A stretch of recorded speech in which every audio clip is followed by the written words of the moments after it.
Into the Shadows, Pere Cheney, the cursed ghost town. Welcome to Macomb Paranormal Investigations and Research. Let's dive into the shadows. There are places in Michigan where history doesn't just sit quietly in the past.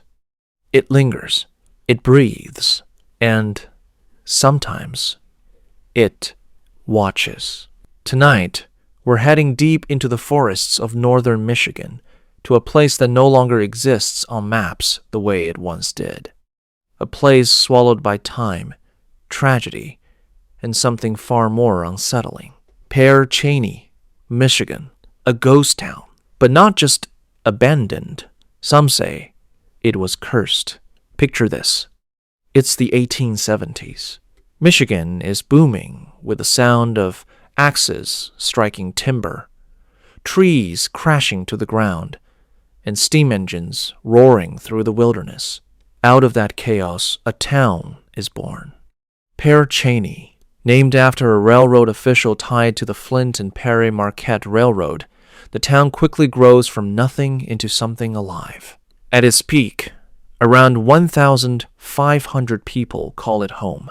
There's a school, a church, general stores, families building lives out of raw land and hard work. For a moment in time, it feels permanent, but places like this rarely are. The land gives and the land takes. And in Pere Cheney, it began to take. It starts quietly. A cough, a fever, a child too weak to get out of bed. Then another and another. Diphtheria. In the late 1800s, outbreaks tear through the town like an invisible predator. Children die within days, sometimes hours. Entire households fall silent. Parents bury their sons and daughters in frozen ground, not knowing if they'll be next. There are no antibiotics, no real way to stop it, only fear and waiting. Imagine the sound of that town at night.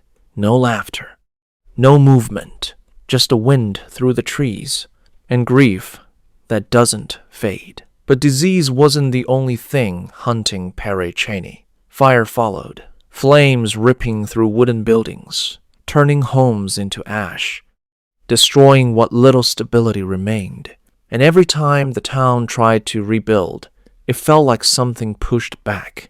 Then came the final blow. The lumber industry, Pere Cheney's lifeline, began to collapse. The forests were stripped. Jobs disappeared. Families packed what little they had and left, one by one, until the town that once held 1,500 people was reduced to silence. By the early 1900s, Pere Cheney was gone, not relocated, not rebuilt, just abandoned. But not everything left. Deep in the woods, one place remained, untouched, unforgiving, waiting. The Pere Cheney Cemetery. If you walk there today, you won't find a town, no streets, no buildings, just trees, and a small clearing filled with aging gravestones, some broken, some barely readable, many belonging to children. And this is where the story changes, because history alone doesn't explain what people experience here. Local legend tells of a woman who lived in Pere Cheney during its final days. She was different, quiet, maybe misunderstood, or maybe just an easy target. When disease spread, when children died, when the town began to fall apart, people needed something to blame, and they chose her. They said she was a witch, that she brought sickness, that she cursed the land. What happened next depends on who you ask. Some say she was banished into the woods, left to die. Others say something darker, that she was executed, silenced, erased. But before she died, she spoke. A curse, a promise that the town would never know peace again, that the land itself would turn against those who lived there, that even in death, they would not rest. And then Pere Cheney died with her. Now, here's the thing. Historians have never confirmed this story. There's no official record of a witch, no documented execution. But the legend refuses to disappear because something about Pere Cheney feels wrong.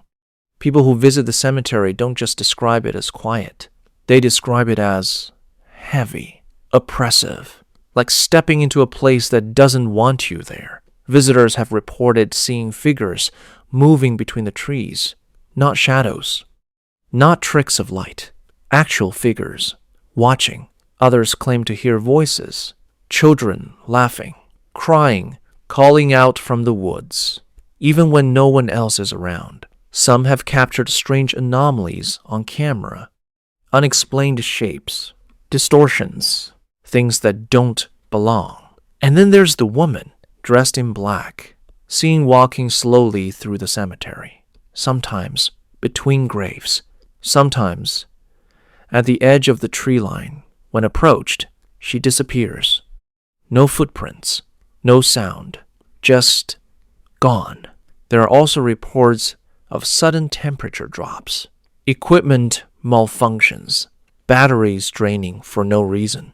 And one of the most common experiences, that feeling, the one you can't shake, that you're not alone, even when you know you should be. Some visitors say they feel something follow them from the cemetery back to their cars, and a few claim it doesn't stop there. There are stories, quiet ones, of people who brought something home, nightmares that don't feel like dreams, voices in empty rooms, shadows where there shouldn't be any. Whether those stories are real or something the mind creates after stepping into a place like Pere Cheney is up for debate. But here's what we do know. The deaths were real. The disease was real. The suffering was very real.